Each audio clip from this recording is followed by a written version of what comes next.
Hello everyone. Today we will do illustration 13 and illustration 14. Let's start it. On 1st January 2015, the Jaipur Transport Company purchased a truck for rupees 4 lakh. On 1st July 2016, this truck was involved in an accident and was completely destroyed. And rupee 3 lakh were received from the insurance company in full settlement. On the same date, another truck was purchased by the company for the rupees 5 lakh. The company writes off 20% depreciation per annum on written down value method, and the accounts are closed on 31st March every year. Give the truck account for 3 years. 3 years तक truck account maintain करना है. When we purchased truck on 1st January 2015, so we will make truck account. 2015 Jan 1st को purchase किया है.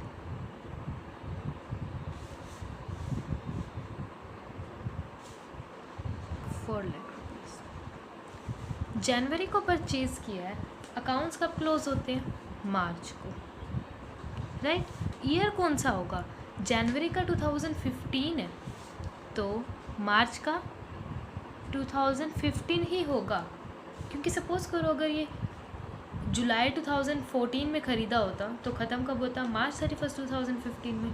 तो जनवरी 2015 ये तो मार्च 31 2015 वाले ईयर में ही आएगा ना. राइट. तो यहाँ पर डेप्रिसिएशन चार्ज करेंगे.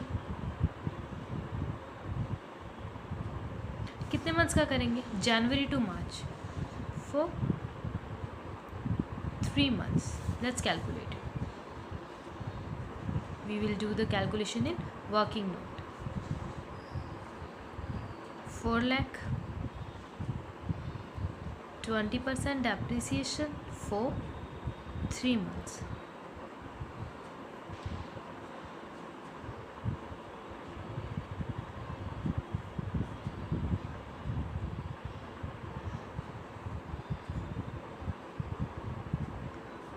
₹20,000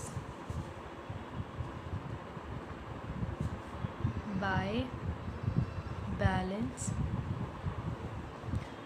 CD. 3 lakh 80 minus 20. 4 lakh minus 20 is 3 lakh 80.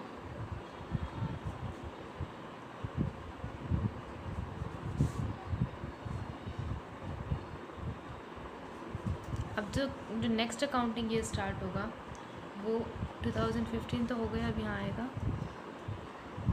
2016 April 1st 15, क्योंकि यहाँ मार्च 31 2015 है तो यहाँ अप्रैल 1st 2015 है. To balance BD 3,80,000 rupees. 1 जुलाई 2016 को ट्रक डिस्ट्रॉय हुआ है ना. ये अकाउंटिंग ईयर तो मार्च 2016 में ही क्लोज हो जाएगा. तो इस अकाउंटिंग ईयर में कुछ भी नहीं हुआ, मतलब कोई सेल नहीं की, कोई परचेज़ नहीं की. तो सीधा क्या लगेगा यहाँ पर? Depreciation. March 31 of 2016 bye depreciation. अब कंप्लीट ईयर का लगेगा. 31,000 1 ईयर का हो गया. 10% का हो जाता तो 20% का 76,000 फुल ईयर का. Now we will calculate balance CD. 3,80,000 में से 76,000 को माइनस कर देंगे.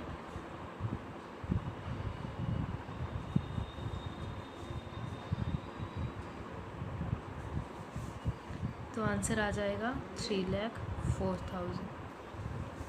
मार्च 31 2016 के बाद यहाँ आएगा April 1st 2016 to balance BD 3,04,000 rupees. 2016 to 17 में जुलाई 1st को ट्रक डिस्ट्रॉय हो गया, और जो वो ट्रक डिस्ट्रॉय हुआ जुलाई 1st को, तो जुलाई 1st तक क्या चार्ज होगा? डेप्रिसिएशन. अगेन कितने मंथ्स का होगा? April to July, 3 months. Right. So we will calculate it.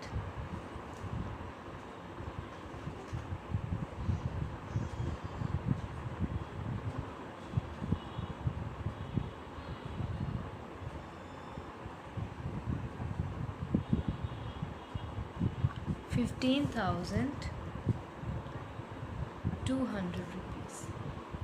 Insurance company से क्लेम किया और इंश्योरेंस कंपनी कितना देने को रेडी हो रही है ट्रक के? 3 lakh rupees, right. 3 lakh rupees insurance company से रिकवर हो जाएंगे ट्रक के।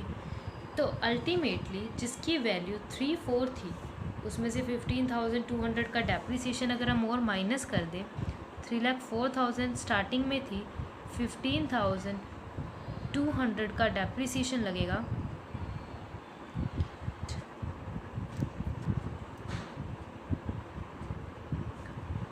जिसकी वैल्यू 2,88,800 थी, उसके बदले मिल कितना रहा है? 3 लाख। तो बेनिफिट हो गया, कितने का बेनिफिट हो जाएगा? 11,200 का बेनिफिट हो जाएगा। बेनिफिट यहाँ नोट करते हैं। Benefit is on July 1st to gain on truck, or on the same date we purchased a new truck that amounted to 5 lakh rupees.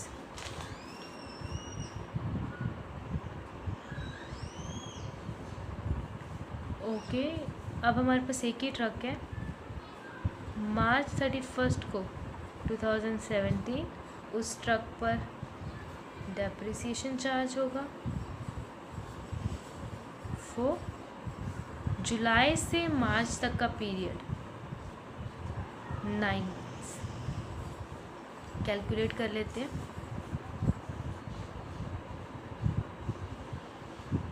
5 lakh 20% for 9 months.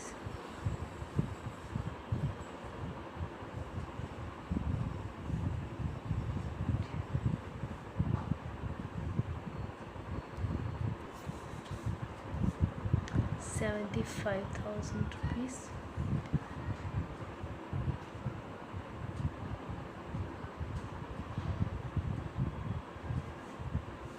5 lakh में से 75,000 माइनस कर देंगे,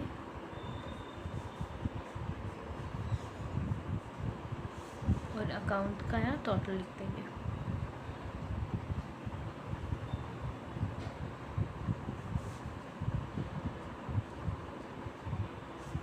जो ये मार्च 31, 2017 की बैलेंसिंग फिगर है, ये अप्रैल 1 के लिए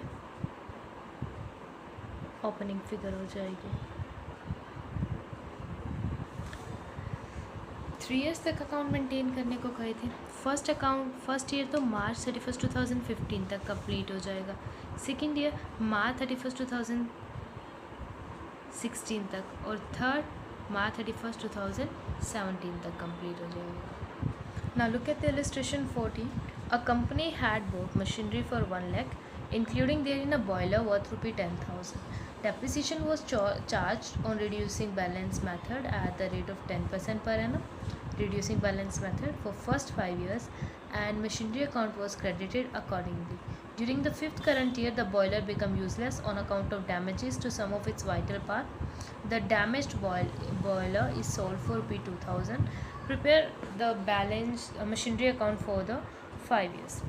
See, in this question 5 years तक आपको नॉर्मल अकाउंट बनाने हैं, एंड 5th ईयर में बॉयलर को सेल कर देना, बिकॉज वी नो कि बॉयलर को सेल करना, और इस 1 लाख की मशीन में 10,000 रुपीज़ का क्या है, बॉयलर है।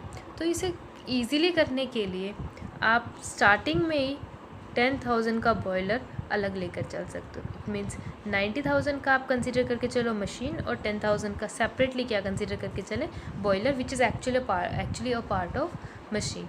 इन दिस वे आप इसे 2 अलग अलग मशीन्स की तरह ट्रीट करोगे। डेप्रिसिएशन जैसे 2 अलग अलग मशीन्स होते हैं, अलग अलग चार्ज करेंगे, अलग अलग बैलेंस निकालेंगे।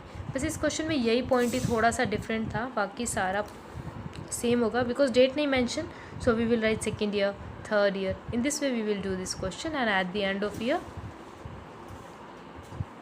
यहाँ पर जब सेल कर देंगे तो वी विल फाइंड आउट कि लॉस होगा या फिर प्रॉफिट होगा.